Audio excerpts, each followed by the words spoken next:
The Hoops and Hockey Podcast.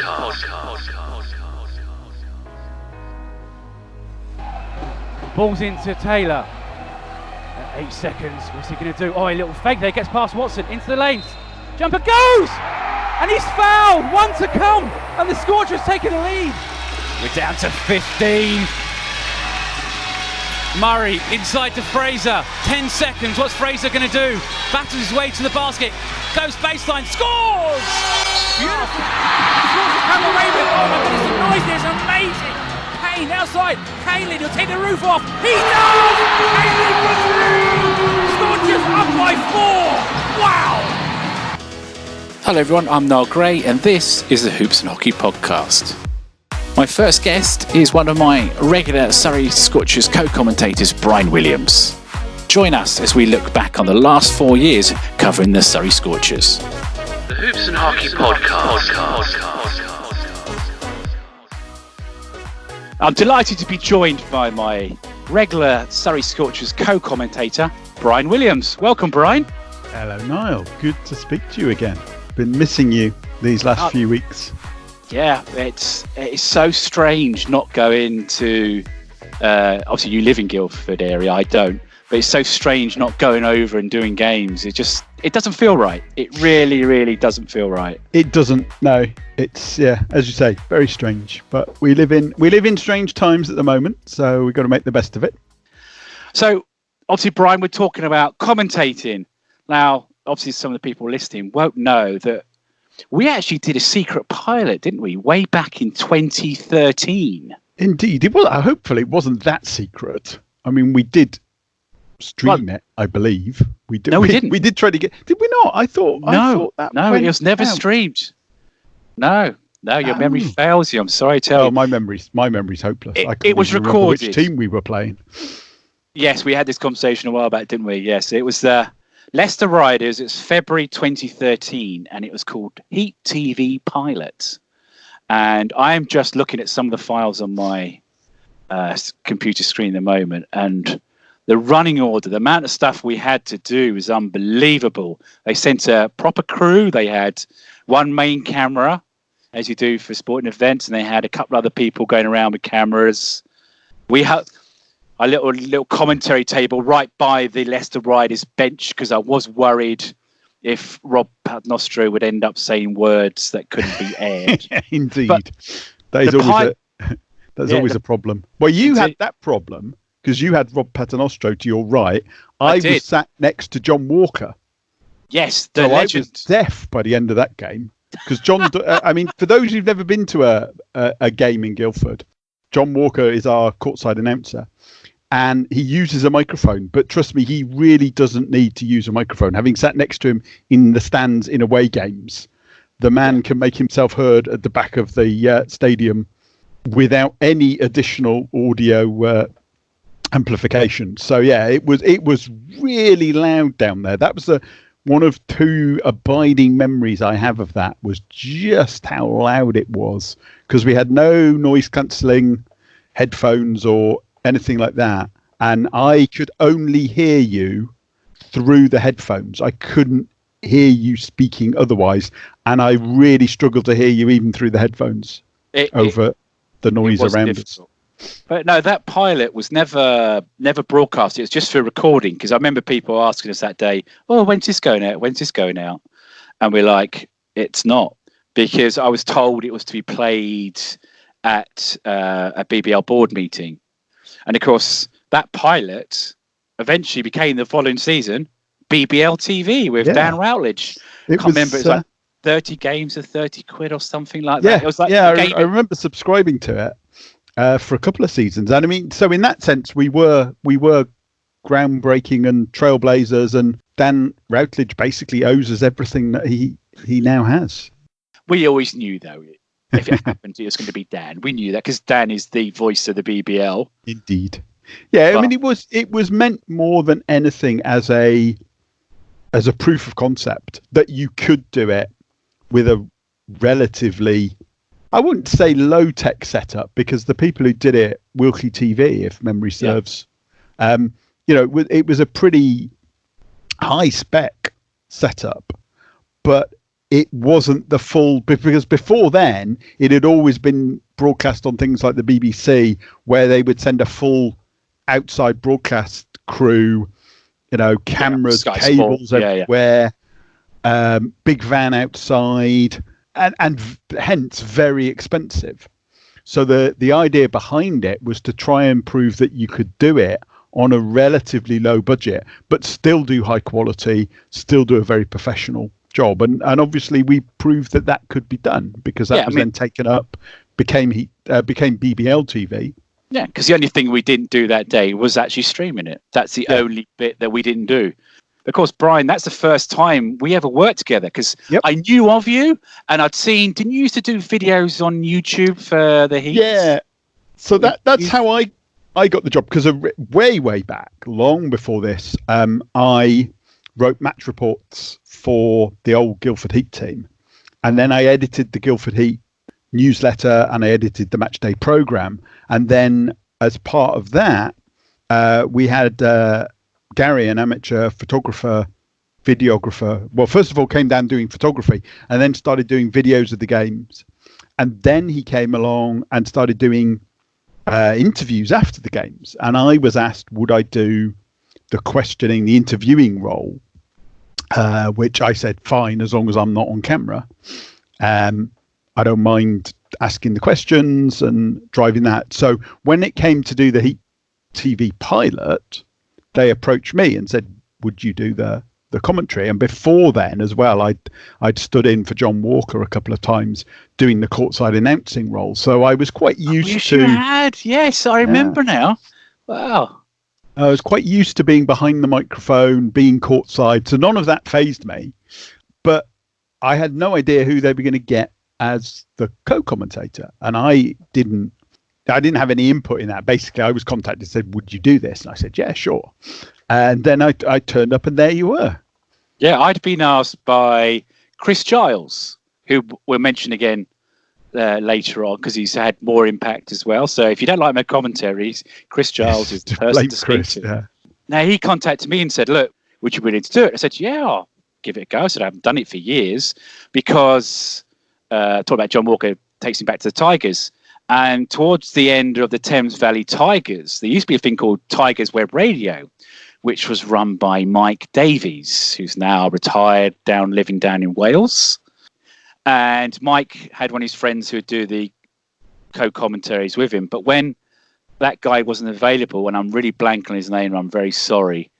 Was it Phil? And I do apologise for forgetting the name. But Mike would ask me to step in, because I remember doing the very last Thames Valley Tigers game in the BBL with Mike up at Newcastle Eagles in the playoffs back in 2005. But I hadn't done any since. I'd done some ice hockey commentaries, but I hadn't done a basketball game, like I said, since 2005. And Chris Giles said, would you like to have a go? And I'm like, yeah, I'm happy to. I don't mind what I do. Do you want me to just do interviews? Do you want me to do the play-by-play, colour? And he said, well, we got Brian Williams. I don't know if you know Brian. I was like, yeah, I know of him. I think I'd spoken to you maybe in passing, maybe if I'd gone to do an interview when you're doing a post-game interview and that sort of thing. But I didn't really know you then.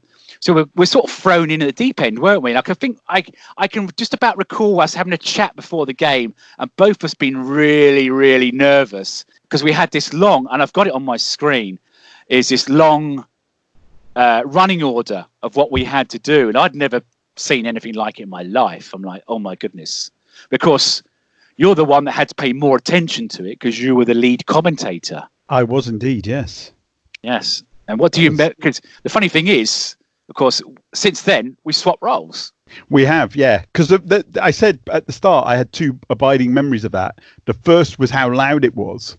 And the second was the immediate realization about 5 minutes into the broadcast that you were far better at it than I was.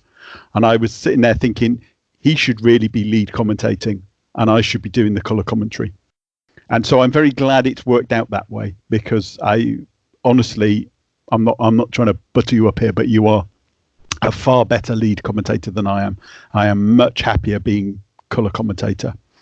Although of course you can still do the lead when needed, as you have proven over Well, you haven't done any for about a year or two, but not you did done do in the first couple of seasons, didn't you? Yeah, You the did do first some. couple of seasons I did a few before we got John Hobbs on board, because back then it was you and me, and then if you couldn't make it, I'd step up to lead and get somebody else in to do the colour commentary, usually John Lanning.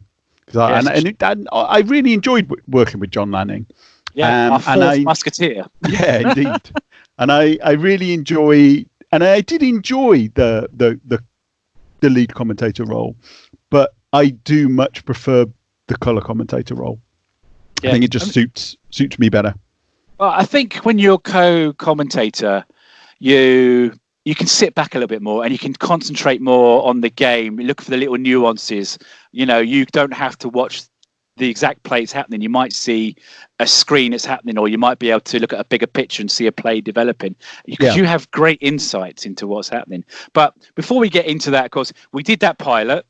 You know, we never really heard anything after that. And then the following season, along comes BBL TV. That goes, was it 2 seasons, I think? 2013 to be 13, 14, 15. Might have been 2 or 3 seasons, or it might have been a gap. And of course, in 2016, along comes live basketball. I can remember in a GB game, and Dan Routledge is there because he's doing some commentary.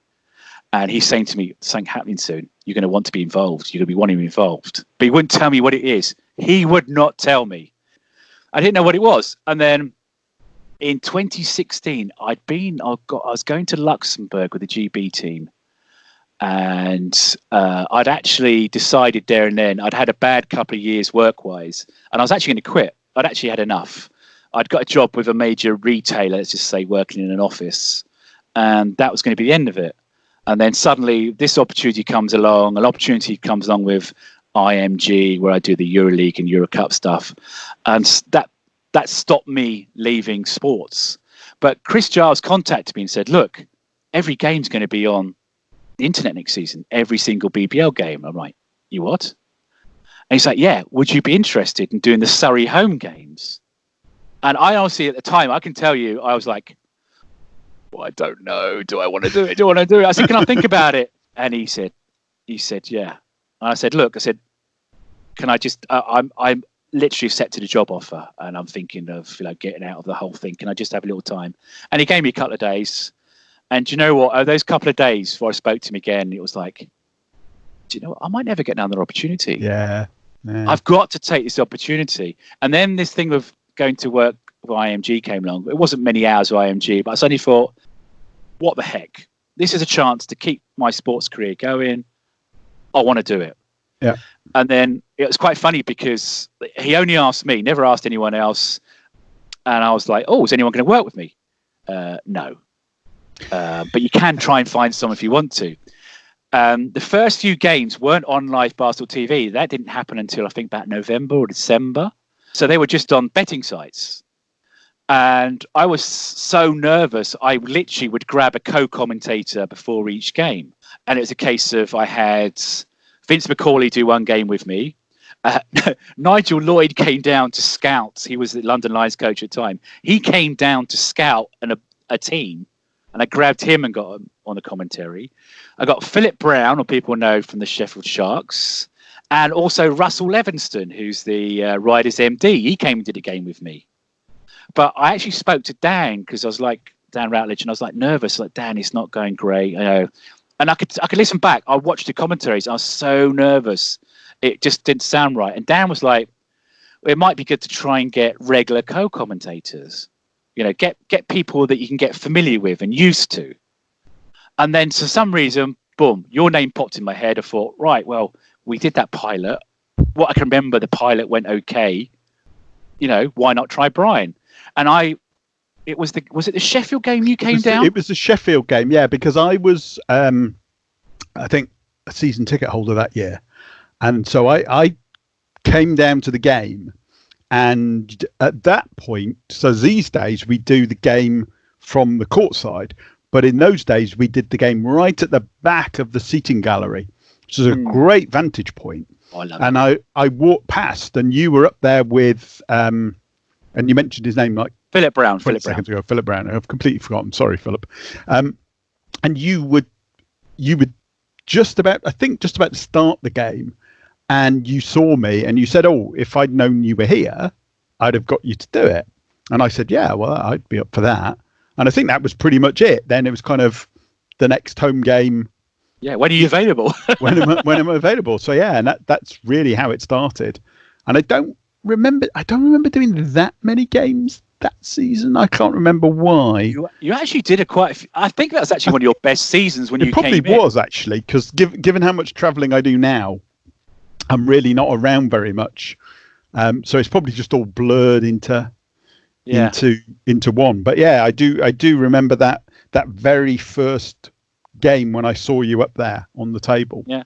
I've got you down as doing Cheshire Phoenix in November 2016. So that's when you joined. And then obviously I tried to get you as many games as possible because the rapport was just there.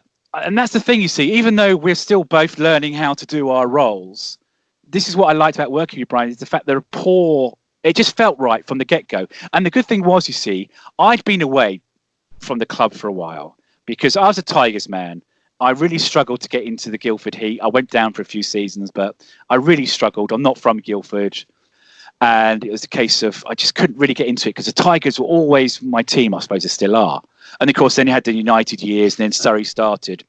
But you knew the club and you knew the history. And it was just so nice to have somebody, whereas someone asked a question, I'll be like, oh, I better look that one up. You knew the answer, or you sort of you passed the answer. I knew enough to bluff it, put it that way. Yeah. But the rapport was there and it worked. Yeah. The only problem was, as I found out in the second half of the season, was, of course, your job takes you away. Because I got some games on there I did myself. But, of course, that season as well, you did your first couple of games as a lead commentator. And, of course, this is before the days of John Hobbs. Yeah. So it's a case of, well, if you want to find someone, Brian, find someone. And then how did you come up with John Lanning? Because this just set the scene. John is a sponsor of the club. But how did you choose John Lanning to be your co-commentator? It was a similar thing to you, really, in that I knew John. I'd spoken to him many, many times before and after games. I knew that he was very knowledgeable. So he wasn't just a sponsor and a fan. This is somebody who knows basketball and knows it very well.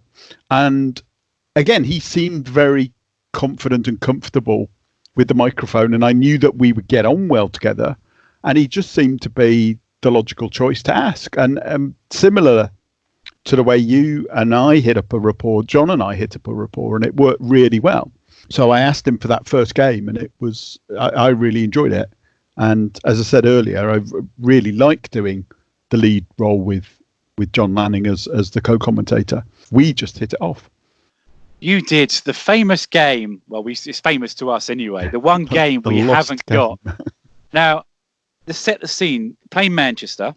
Now, I was away. Now, when I go to the finals, like in Birmingham or Glasgow, I like to try and turn up the day before. And I can remember being in my hotel room, watching the game online, and you were doing the game against the Giants with John Lanning. Yep. And it was exciting. It went down to the wire. What happened next? Albert Margai got the ball top of the key, pretty open, and just took the shot. And I knew from the second it left its fingertips, it was good. It just, you get that instinct that's going in. And it went in. The crowd went wild. John Lanning standing next to me went even wilder. Probably blew out half the audio equipment. He was so loud. So the one thing I will say about John, and it's not meant as a criticism, it's just it's the way it is. You and I attempt to be balanced. We're there as commentators on the game. John is very much there as a commentator on the game and a fan of the club. So he made no bones about it that he was delighted that the Heat had just won that game, and it Scorchers. With Scorchers, sorry. Yes. I forget because of course we came back as the Scorchers. It shows how long I've been with the club that I still think of it as the Heat. So and the Scorchers won the game, and he let out this enormous cry, and I still to this day when I see him, tell him I've got hearing loss in my left ear as a result of that. But yeah, there was this enormous cry, and it was one of the perfect finishes. It's up there in my memory with the Quincy Taylor buzzer beater against Newcastle, and of course the file got corrupted. Yes, and so it went out live, but there's now no recording of it. Just such a tragedy, but if nothing else for Albert, because it was one of his real highlights. And he was so cool under pressure. And I remember talking to him after the game and saying, I knew it would go in. And he was, I think I had more faith in his shot than he had. Well, the thing is, we knew it's corrupted because I came back and I remember Chris was the social media at the Scorchers at the time. We did like the club. And I was like, can you upload that? Because we had like a folder online where he could upload the games and we could download them just so we could watch them back and just learn from it. And he's like, I'm like, oh, here we go. And it's like, it corrupted. There's nothing we can do about it. And I just remember being so gutted, not just because it was such a great finale, but the fact was that was your first lead and you'd had a wonderful ending. Because the funny thing is, we knew it's corrupted. They weren't joking, because the following week, the BBL plays of the week, it was number one play. Yep. But they had to use what Chris had recorded on his phone for social media, cut with a shot from the backboard. But I was just so gutted for you guys, because I can remember sitting in my hotel room and I was like, oh my God, what a game. And I was not envious. I suppose I was envious the way, thinking, wow, he's got such a great game to call. So we had that. And of course, the Scorchers were struggling. So it was a win. It was a win. But of course, if you remember that 2016-17 season, after the new year, the switch flipped. Do you remember? Yep. They just flipped, and suddenly the Scorchers could not lose at home. And it was absolutely amazing. Did we have a New Year's game? I think it was. It was, because we London had the Lions, New Year's wasn't Day it? game. Yeah, London Lions. And we won that, and that was the start of the winning streak. Yeah. And we just won every home game for the rest of that season. That's right, until the playoffs, when it was that draw. Yeah, so we were undefeated at home for that whole season. Yeah, and that got us into the playoffs. Yep. That was such an amazing second half of the season. Quincy Taylor was just on one. Of course, we had that Newcastle game. That was amazing. Overtime. That was towards the end of the season, because that's when John made his debut. What a game. An overtime win over Newcastle for John to make his debut. Because at that point, it was a stage where you were like, no, I can't make that one. Because of your job. I mean, she's perfectly understandable. And I got a feeling at that point, I wasn't quite still confident trying to do games on my own. I had done games on my own, because that Quincy Taylor winner against the Rocks, that was a game I did on my own. But looking back, for some strange reason, over the years, most of the Rocks games have been me on my own. It's like nobody else wants to do the Rocks games. It's bizarre. But no, he came in, I think it's towards the end of the season, when the Scorchers are just about to qualify for the playoffs. And what a first game for him to be involved in is Newcastle. Because obviously Newcastle couldn't beat Newcastle, save their lives. It's one of those. In those days, they were really the dominant force for years, them and Leicester. And we struggled mightily. Yeah, in those games. So it was always a good feeling to get a win. Let's talk about that Riders game, because that was my BBC debut. It's my BBC Sport debut. So my first season in proper commentating. And at the end of the season, they're saying, I've got good news, bad. Andy Webb's like, good news, bad news. And okay. He says the bad news is you won't be able to do the Surrey versus Leicester Riders game on live basketball TV, because we're taking it for the BBC. I'm like, oh, okay. And he said, the good news is, would you like to do colour commentary with Dan Routledge? I'm like, yes, please. Oh my goodness, I was like a little child, like, yes. And so I've known Dan for years. And it was my first chance to work with him. And of course, we had that game. And I can remember was it Jordan Williams? And I can remember on the commentary, like, oh, there's a terrible foul at the end. And of course, it made it 3 points because it's like, why do you need to foul? It's 2 legs. And of course, come down the floor, Gabe McRae puts up that shot at the buzzer, and the rest is history. One last heave to potentially tie it. It's thrown up on the buzzer. Oh, it's in! Oh, it went in! It went in! Unbelievable! Unbelievable! How on earth did that go in? It had a think it bobbled about. But what an amazing... Watch this from Gabe McRae! What a shot! Rattle back, rattle, rattle, rattle! Good! I think that season is when I sort of fell back in love with BBL. I never lost my love for it, sort of thing. It'd been tested after the Tigers went. And then the crowds that second half of the season, they really picked up, didn't they? Yeah, they did.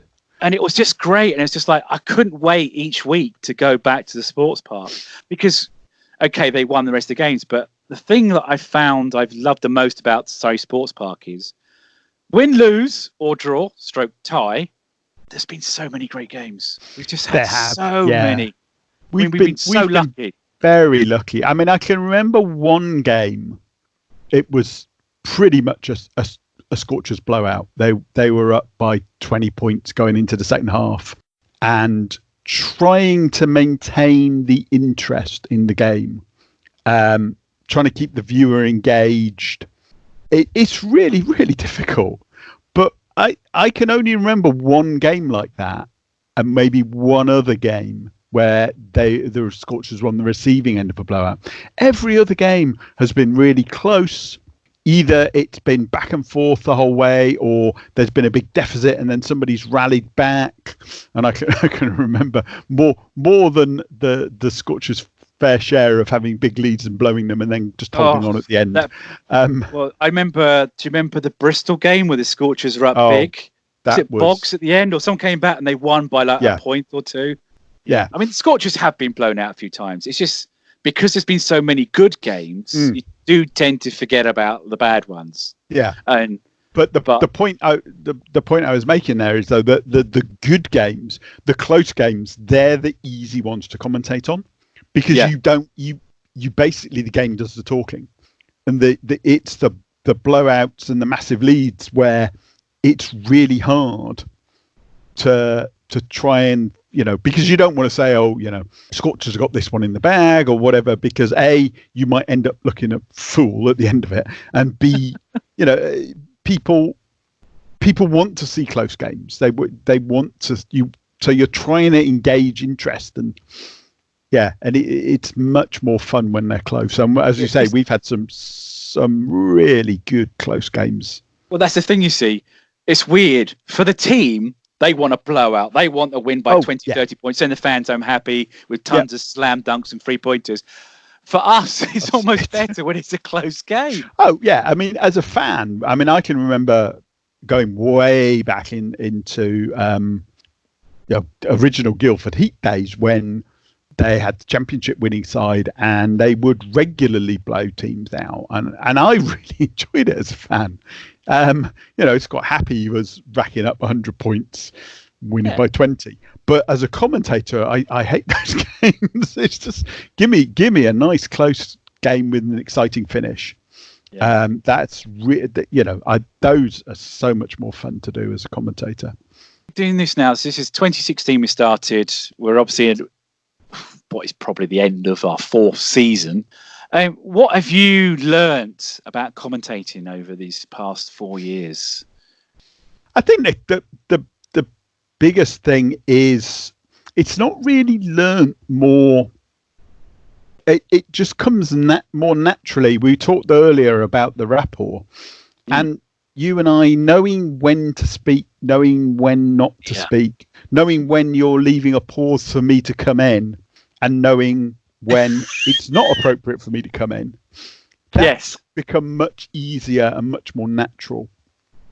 Yes. So I have to interrupt you there because you suddenly reminded me of saying when one time you were talking, I was trying to get you stopped, and I can remember making, and I know it was in the last year or so because we were down by the Scottish. It was this year. And I'm making frantic hand signals at you because the thing is, we've never agreed what the hand signals mean. Because you've got no idea why I'm trying to get you to do. So for the listener, the hand signal that Niall was making was he was attempting to tell me to speed up. So he was doing kind of a rotary motion with his hand and finger, like wind up. But I took that to mean keep going. So I kept going, and I'm looking at him thinking, because sometimes it's because the little bit of background to this is sometimes as the colour commentator, you have to step in because the lead commentator will get a frog in his throat or a cough or something will happen. And then you need to step in. And so I thought, oh, something's gone wrong. He needs me to keep going. And what he was trying to do was get me to shut up and to finish my point. And I was just dragging. And I don't think the game was... And you started commentating as well. Yeah, so I just kept going. Yeah, well, no, and they ended up taking free throws. I remember free throws coming up, and you started talking about the free throws. I'm like... Well, because of course the game had restarted. And I thought, well, he wants me to keep commentating, and but we have had technology issues where I have needed you to carry on talking, and it is what it is. That's live sport for you. Yeah. But I mean, the hardest thing for me to do is because I had very limited commentary experience before I got onto this, and John Hobbs would definitely agree with me on this. Was getting out of a radio style commentary into TV, because in TV you don't need to say everything that's going on. No. And to this day there are occasions where I still do it. I've got better because I've listened back and I know I got better, but occasionally I slip into that radio style because in the off season, when we don't have any TV games, say we've got a pre-season game or something, I'll take my equipment down there and just do a commentary myself just for practice, because if you're doing audio only, it's a completely different style of commentary to TV. And I do slip into it, and I look back at some of my early commentaries and think, why do I need a co-commentator? I haven't shut up once in like 2 It's very noticeable that one of the reasons I don't like doing lead commentating is because I know that I talk too much, and I listen back to some of my lead commentating, and I'm aware that I need to not talk as much. But as you've discovered, Niall, I am naturally quite a talker, and so I will go on, and so that's the hardest thing I found as a lead, is knowing when to shut up and let Paul John Lanning get a word in edgeways. Yeah, well, I thought one of the games, I thought it was a case of, and I think this is probably early on when you started it, it was a case of you're a colour who suddenly become a lead, and you're almost trying to do both roles. Some people have problems with that. Yeah, you're switching between one or two, and you almost find yourself doing both. Well, and that's the other thing. As the lead commentator, you've got to leave things for your colour commentator to say. Yes. So you can't, and that's one of the things you and I think do quite well.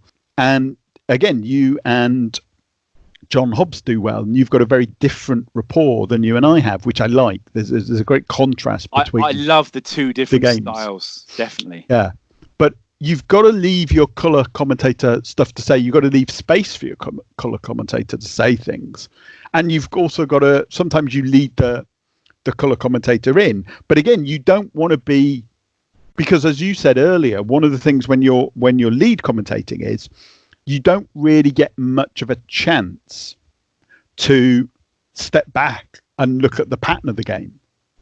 So you're constantly on the play. Yeah, and you're looking to your colour commentator to bring in a different perspective. So if you're always leading the colour commentator to what to say, you're not giving them that chance to come in with the wider point. And so that's something else. I mean, I think I think the colour commentator role comes to me much more naturally than the lead role. I find the lead role much harder in terms of knowing when to stop, and as you rightly say, because I'm used to doing colour, I really have to fight my urge to say the sort of things that I would say when I'm colour commentating. And I've got to remember, no, that's not my job anymore. I've got to leave that for John. I mean, I'll happy be a colour commentator. I don't mind at all. I love talking about basketball in the day, as we do. But the lead, I find now so much easier. But again, there's 4 seasons doing it. And of course, I've done 3 seasons of doing some European basketball as well, which is weird. Very weird, because obviously that's called off tube, where you sit in a studio and you have the feed come through to you. And that's one of the things I love about doing Surrey games is we're right there. We're in the action. Yep. I mean, I love sitting by the Scorchers bench. The only downside is, and we're both agree on this, sometimes you can't see the whole court. And this season, we didn't even have a monitor to cover the gaps. No. So there'll be the odd thing that happened. We might miss it, and you think you watch it online thinking, well, why did he say that? Or why that didn't come off so-and-so? It's because we can't see the court. We don't have a monitor. Yeah. It's because of the new system. But I really do miss standing at the back of the stand. Yeah, the view, such a great view up there. Yeah, the view was so good from there. And I mean, I understand why the camera position was moved. So for those who may be new to this, so when we first started doing it, as I said a lot earlier on, we were right at the back of the stand, behind the final row of seats. And that's where the camera was. And that was a great camera angle. And it was a great angle for us to watch the game. And in fact, that's where pretty much where I used to sit as a fan to watch the game. From a TV perspective, you don't then get the crowd in shot, because all you get are the 2 benches and the video screen on the back wall. So it's not a great look on TV. So I understand why they switched it so that it was being filmed from courtside. And yeah. But I do miss it, because you don't see as much courtside. And of course, that where we are now, we're on the Scorcher side of the bench. As lead commentator, you're next to Creon, yeah. To Creon. And I can tap him. I could tap him on the shoulder. That's how close we are. And it's good, because we can listen in, see what's going on in timeouts. Part of the downside is we've switched positions. So this season, you're next to the bench. For the first 2 seasons, I was next to the bench. And part of the problem was and Creon always sits right at the end of the bench. And so he could hear my commentary.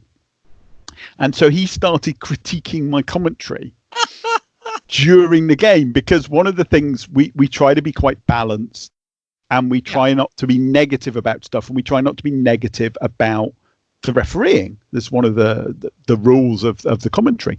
And so I'd be getting all this grief from Creon about a call he didn't like, or the way something had gone, and I'm trying to be balanced and not say, oh, that was a dreadful call, or whatever.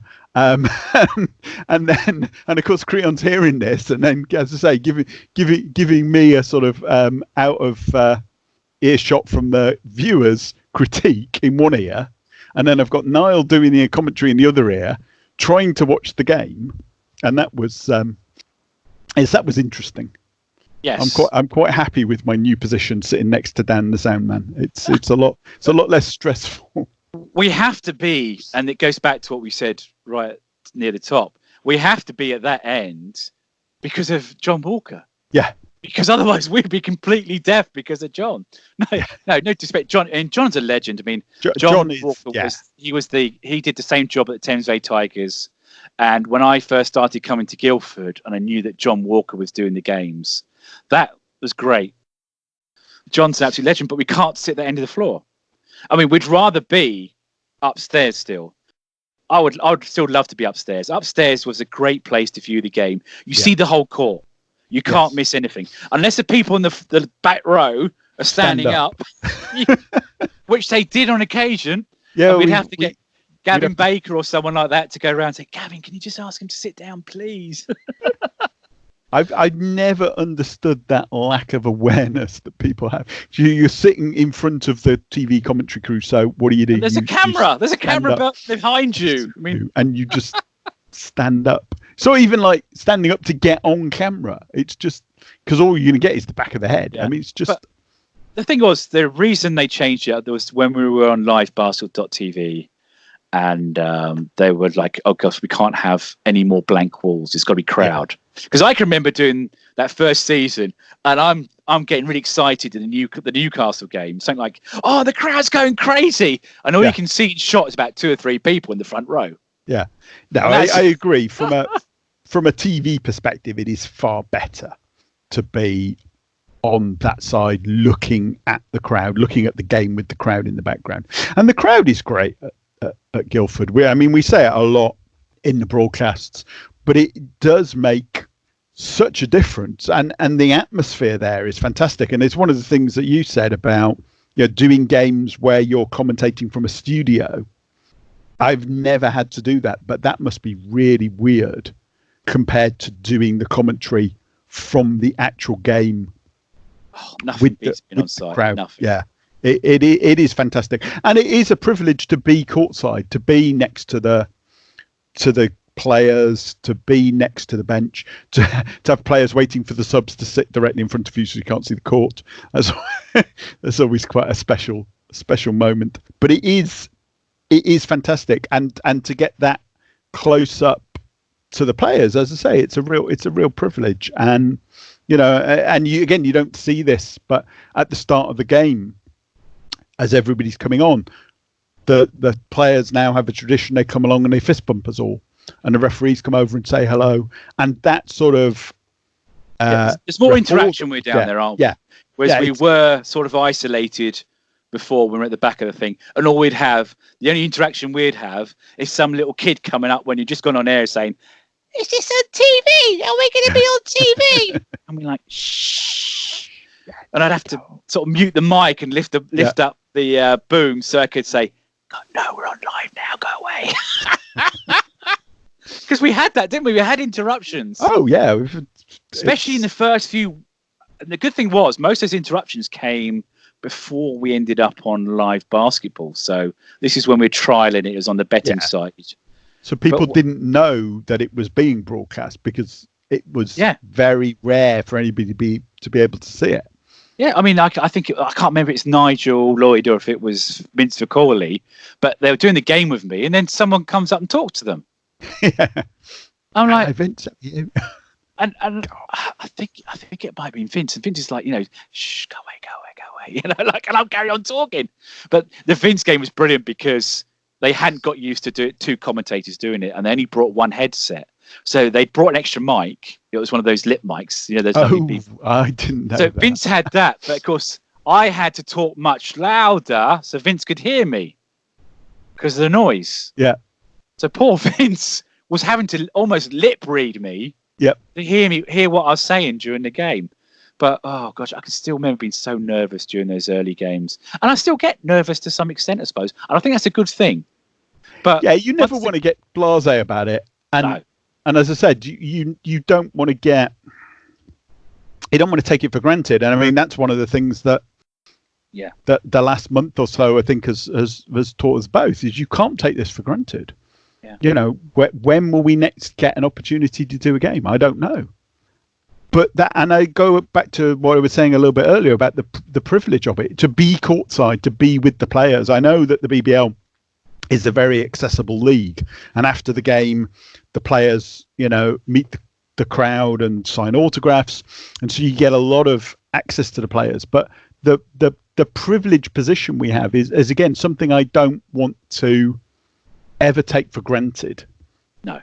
And I don't want to ever get blasé about it. And it is a privilege. It is, and it's a great honour to be asked to do these games and to be able to do these games. I'm very happy to do the colour roll. And, one day John Hobbs and I will do a game together because we've never done a game together. There was an opportunity, but you're away. I was away again, yeah. But yeah, John, if there's one good thing that comes out of this, is I'll probably be doing a lot less travelling for work in the future. So I should be around for some more home games. Yeah, I mean, I really like our team. I mean, I look around the league and there's some other duos. I mean, Dan Routledge and Anthony Rowe at Leicester, when they're doing games, I really enjoy it because, again, they've got this rapport. because they've known each other for a long time. They've got this rapport. And it was Dan who told me about trying to get regular co-commentators. That's where you came in. And then I knew John was interested in doing something. It didn't have an opportunity. John Hobbs, this is. And I got him down for that Newcastle game. He went so well that obviously John came on board the following season, because that's when you told me, oh, gosh, I'm going to be away for then. I'm going to be away then. I'm going to be away then. Yeah, because after that first season, that's when my work travel commitments really started ramping up. Yeah. Because before then, it hadn't been too bad. There was, one or two. Because I was having to upload the games for you to watch in a much different time zone. Because you'd be away the other side of the world, and you wouldn't be getting up at 4:30 in the morning to be watching the Scorchers game. Definitely not. And this is what I like. I mean, like I said, I've known John for years, so we have John and I. We get into a bit more not jokey, jovial, but it's more easy going with us, sort of thing. We might have the odd little joke at each other's expense, what have you, but we know when to keep it professional. And with you, that rapport has just been there since day one. It just felt right. And it's like a case of, right, Brian, when you can, because I can remember the second season going, right, Brian, I need you to tell me which games you can do. When you can't do those games, I'll find someone else. But I want you to tell me as many as you can. But it just worked. And of course, John, I like to call him the fourth musketeer, because John was just a fill-in. John Lanning, this is. I've got a better specify, I suppose. It never helps having two Johns. That's it. But the good thing is you can't get the name wrong. Saying that, I did call John Brian. I did call John Hobbs Brian once. I do remember. And you were watching the game, and you messaged me on the Facebook Messenger, didn't you? You said, I did. You just got you just called me out. I'm not there. I'm like, oops. But no, John Lanning, obviously, is a sponsor, what have you. He was just a fill-in. John did a pre-season game with me. We just did it on Facebook Live, what have you. And it went so well. And I thought, right, that's it. I've promised John I'll get him on a game. Because he's done games with you, but he's never done a game with me. Yeah. And then the opportunity came up. You weren't around. John Hobbs wasn't around. And it's a case of, right, John Lanning, you're in. And I barely gave him any notice, but you wouldn't have known.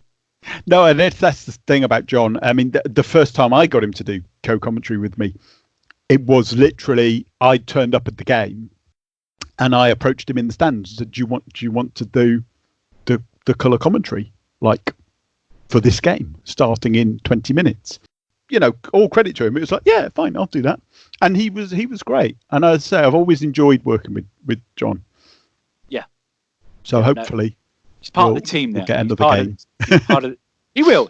He's part of the team, because obviously with Mr Hobbs, opportunities are there for him to do other stuff. So I know he won't be around.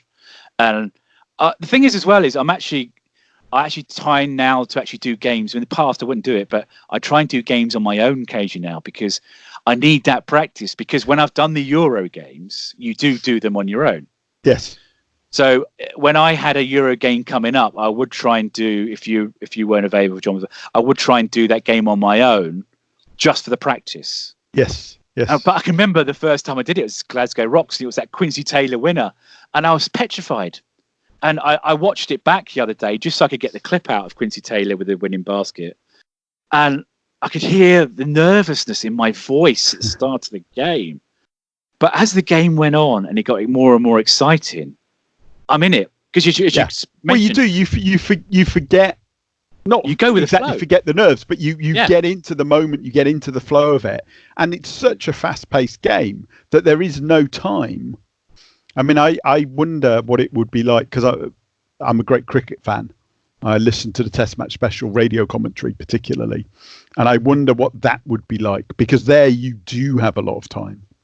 You have a lot of time between balls. You have a lot of time between overs. If it starts raining, potentially you're talking 20, 30 minutes to fill airtime. And it's like, that's completely the opposite end of, what we get. The most we would get is a minute at a timeout, particularly at the end of towards the end of a game. If it's a tight game, there'll be a timeout. We'll stay on the air. We'll talk about, what might happen. And that's 1 minute. And these guys are talking for 10 minutes. They're regularly get a minute between overs where they're talking. It's such a different thing. I mean, and I would I don't know whether I'll be any good at it, but if you ask me the one dream thing, other than doing the Scorchers games, it would be doing colour commentary on Test Match Special. That would be amazing. Who wouldn't? Who wouldn't? Because sometimes they're having such a laugh, you forget there's a game on. Well, yeah. And again, you talk about rapport, the rapport that they have between people like Jonathan Agnew and Jeff Boycott. Just that is amazing. Yeah. And again, the professionalism is just. Well, that's fantastic. It. They know when to take it very, very seriously. They know when it's time to have just have a little laugh. But it just suddenly reminded me of this thing where we got different styles when it's me and you, and when it's myself and John Hobbs. We go back to a Sheffield game. The floor's wet. Now, Hobbs was doing that with me, and it was a case of Angus came on, and because it's Hobbsy, we're just having a laugh, and I'm like, here comes Angus into the lane, and we've got all these stupid puns coming out, oh, Angus, you wipe the floor with them and all this sort of thing, and it's just. But if it'd been me and you, we'd probably end up talking about something else. It would have been very, very different. And I remember watching that game, and it was hilarious. I really enjoyed that. It's just one of those fun moments. It was towards the end of the game. It was a Scorchers blowout, I think, as well. And John, and I can remember John saying something like, "Oh yeah, I thought there was a game on." It's just like, and then the funny thing is, as soon as the play starts, we flick the switch back into commentator mode. And I remember watching that back later at some time, because I think we clicked it up for Angus on his birthday or something. And because Angus MacDonald, he's just such a legend. He really is. Yeah, you talk about people who've been with the club for forever. Yeah. I mean, Angus, add your years and my years together, and we still wouldn't get anywhere near Angus. I could do a whole podcast on that guy. I really could. He's such a laugh. But I remember clipping it up for him. But it's just listening back to the clip afterwards, and suddenly when the ball goes in, boom, we're back into action. And I got a feeling, Brian, I think we've pretty much talked about everything. Was there anything you think we've missed? I'm just scrolling through our little notes that we were making. You have missed one thing, but that's the one thing I don't want to talk about, you see. So I'm not going to bring it up. But I am. And you're suddenly going to lose the line, aren't you? It's going to be. I'm struggling to hear you now, Niall. There's definite noise on the line. I don't think this connection. I will let you off. We'll leave it for another time. Go on. You can't leave them with a teaser like that. Home game against Manchester. And I think it was, who was the Swedish player that used to be on the team? Was it? Oh gosh, a couple of seasons ago. He went up for a dunk and he missed it. And the ball bounced out. And then what happened, Brian? So there was, you see, I wasn't paying attention because as Niall says, as colour commentator, one of the things you do, so this is me getting my excuses in advance. So one of the things you do is you're looking at the stats, and you're checking the live stat feed, you're getting some of the numbers. And I thought the ball had gone out of play. So I look down at the screen, and the next thing I hear is a big roar from the crowd, and clearly somebody's hit a big shot. And I also heard courtside announcer John Walker saying something, and I heard Raftopoulos. And so I thought that Kalin Raftopoulos, who plays for the team, who is the son of coach Krian Raftopoulos, for those who don't know the team well, I thought he'd hit a three-pointer. And I can't remember exactly what I said, but it was something about the prowess of Kalin's three-point shooting. Because Niall, he made one early in the game, bless him, my wonderful lead commentator, hadn't said anything. So I was desperately filling in this gap. And what I hadn't realised, because I hadn't been paying attention, was the dunk had been missed. The ball had bounced out to the bench. Krian Raftopoulos, the coach, had picked it up. It was a dead ball at that point, and he heaved it towards the basket, and it had gone in, which is when the crowd went wild. And of course, I didn't notice that, so I went blindly on my way about Kalin's great shooting, and Niall just sat there and let me get on with it. Well, I've got to give my side story because I watched it back, and you can hear me laughing, and then but saying nothing, and it's almost like you're like, oh gosh, I've got to keep on talking here. I don't know, keep on talking because the thing was, I'd heard him say Krimeroftopoulos, John Walker. This is, but it confused me. I'm like, okay, because at that second when the ball went out of bounds, you look at your stats, and I was looking at my notes because that season they used to give us loads of little things to read, didn't they? You know, mention the BBL trophy final. Yes, yeah. So I was looking at my next one on the list, which I had to read at some point. And I looked up and the ball went in. And I heard John Walker say Krimeroftopoulos. And I'm confused because I hadn't seen him throw it up. I'm thinking, oh, has he got that wrong? And I was thinking, and at that point, I think it's second season. Yeah. Elias Desport. That's him. Yeah. I'm sure it's him. The video will prove that I've remembered it rightly or wrongly. Who blew the dunk and it went out. And I was just silent. And I can watch back the tape and I'm just laughing. And then we just carry on because it ended up in free throws and stuff like that. We just carry on. And it was one of those things. Quite a while later that it was drawn. My attention was drawn to my error. Yeah, but it was me going, oh, by the way, it was Creon, not Kaelin. Thanks, Niall. Yeah. But that's one of those funny things. At the time, afterwards, I was like, oh my gosh, I'm dying of embarrassment here. And I remember you, obviously, you're a bit embarrassed about it as well. But we look back at it now and we just have a laugh about it. It's one of those things. That's live. It's live sport. It's live, and you can't take yourself too seriously. And and one of the things I've always tried to live by when doing the commentary is own your mistakes. If you get something wrong, just own it. Don't try and make excuses. Because I've done it before now. I've got the wrong player, or I've got the call wrong, and you just say, yeah, sorry, I made a mistake, and I can't abide people who don't stand by their mistakes. And I clearly got that one wrong because I wasn't paying attention. I can remember Cheshire Phoenix.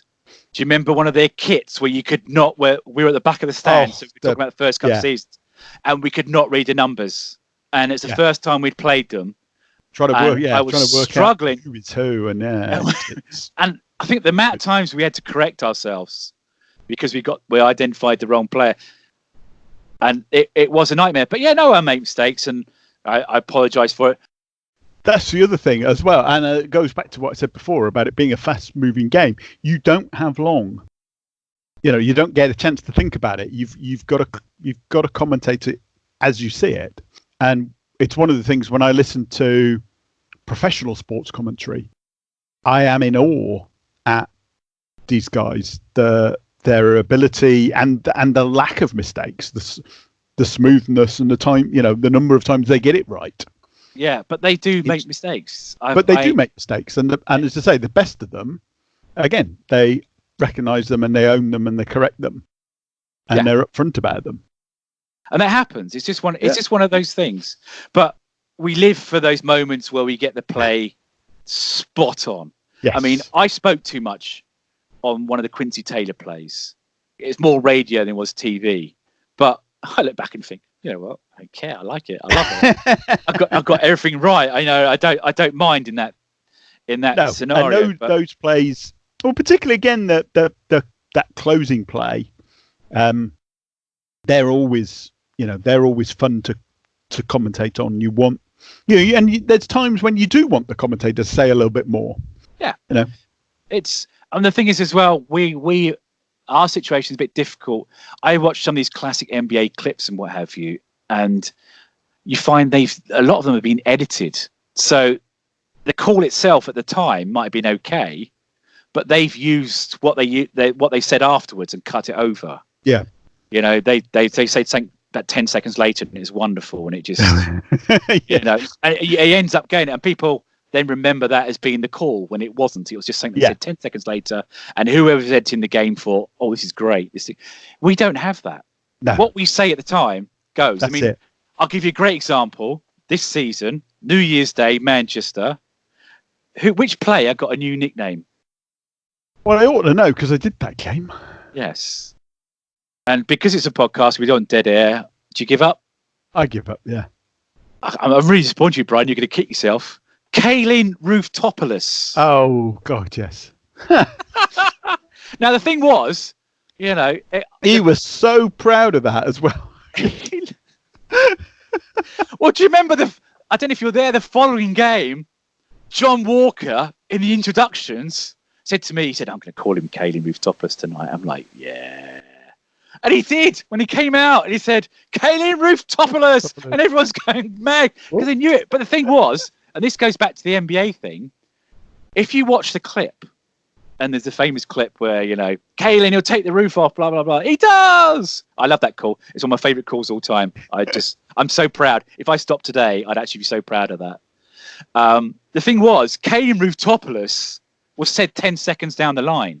Yes. And I think you went, oh. I think you groaned, didn't you? Did you groan? I usually do when you come up with those awful puns. Yeah, but the thing was, people remembered it. Yep. But if you watch that clip, Rooftopoulos isn't in there. No. Takes the roof off. Is in there. Yeah. But not Rooftopoulos. Yeah. No, because it just hit me a few seconds later. It's like, oh, Kaelin Rooftopoulos. And you were like, ugh. I need to dig that out. I really do. You do, but people, it showed how many people were watching the game that day because the best thing about that New Year's Day is we're the only game on. Yep. Nothing else is on. No other basketball. We're the only, at that time of day, it's basically we got one of our best viewing figures. It's always a sellout. And we've been very lucky, I think, bar one time, it's been close every game. Yeah, we've had some awesome games. Yeah. And it's such good fun. I mean, it's the crowd is good and everybody's in a good mood and it's a holiday and yeah, I love doing those games. Because I remember the year before we had a different situation where we had to hold on to win. And it was that was the Royals. The Royals, and that was a big game. That was a real, because again, the Royals were really playing very well and the Scorchers had been really struggling. But it was a big, not a grudge game, but there's a lot of rivalry between the players. They all knew each other, so they were all pumped up, and that was a real big game and a real big win. Couple of seconds, and then they get the ball into Matthew Bryan and Manning. Yeah, and he misses at the buzzer. Misses the buzzer, yeah, and that was different because they held on to win. Yeah, whereas usually it's the other way around. So it's nice to have that. But I mean, the good thing is, Brian, what I've really liked about us, we were told when we got the instructions back in 2016-17, because I used to send you and John always send you the files, try and be as impartial as possible. Yes. And I can remember the Rocks coming in and Ali Fraser winning it just before the buzzer. Scorchers had a chance after that. They blew it completely. I think they even turned the ball over. I'm not sure. But I watched the call back. I've even clipped it in a recent video. And I called it the same way I'd call it if the Scorchers had been going for a win. Yeah. But I like it when you're impartial because you call it both ways. And at the end of the day, people aren't going to watch the games back. They're not classic games. They're going to watch them. People like social media clips these days. Yes. So if you can call the other team fairly as well, then you know the other team are going to use a lot of those clips. Yeah. There's nothing worse than watching a clip from a game and it's the away team have been clipping it up and you've got a commentator going, oh, and so scores to tie the game with no enthusiasm, no passion whatsoever. It drives me. Well, mad. it's also you've got to understand who your audience is because an awful lot of the people watching the game are going to be the away fans. Yeah, because they can't get to the game, they can't travel. So you've got a duty to everybody who's watching. To be impartial, and and you're right. I've watched games where the Scorchers have been playing away, and the commentators are being very partial to the home team, and it's frustrating as a fan. You want to listen to a good commentary on a good game, basically. Yeah. I mean, I can understand it because if it's been your team, you've been with them for years, and suddenly you're calling their games. It can be difficult to suddenly call it down the line. I've learned over the years to be impartial as possible. It's just one of those things, and I think you enjoy the game more when you're impartial because you go with the flow. Oh yeah, Because- absolutely. I mean, like I said, as you've mentioned before, and I totally agree, we are so privileged to do what we do. Yeah. And we never know how long it's going to last. I mean, we've just been lucky that they want us back year after year, which is wonderful. The Hoops and Hockey Podcast. If we just look back on the last 4 seasons, I mean, it's been quite a journey. I mean, I don't know about you, I'm never happy. So I say to myself all the time, I've got still so much more to learn. I look back on those early games and think, oh my, you were so nervous. You were so nervous. But I was genuinely petrified. But now, when we go to a game, it takes me about 45, 50 minutes to get down to Guildford. You know, I'm in the car, I'm singing along to music, I'm rehearsing things to say. I love it. I look forward to it. Oh, I I can't love doing wait games. to go. Yeah. You know, and I feel bad when if there's a game I can't do, it genuinely kills me. When I go to a game, it's like a little high, and I have routine. I go for a little pre-match meal, you know, and then I'll go to the arena, and I like to, as you well know, because I'm always saying to you, Brian, get there as soon as you can. I like to be there as early as possible. I love it because I love that interaction, because when people know you're the commentator and they've known you for years, they know that you're going to come up to speak to them, whether it's the home coach or the away coach. They know you're going to come up and speak to them because you want to find out all that little bits of information. You want to find out who made the trip, who's not playing, who's injured, who's coming back today, because that helps with the broadcast. Oh, it does. Yeah. There's nothing worse than having prepped for such and such a player, and then you discover, oh, they're not playing. Yes. Or, you know, and worse still, you And it don't has know happened why they're to not us. playing. Oh, it's happened. It's happened more than I care to remember. But, you know, or they're not playing. You don't know why they're not playing. Yeah. Because, again, that's one of the things we can add as commentators is to say, you know, so-and-so is missing this game because.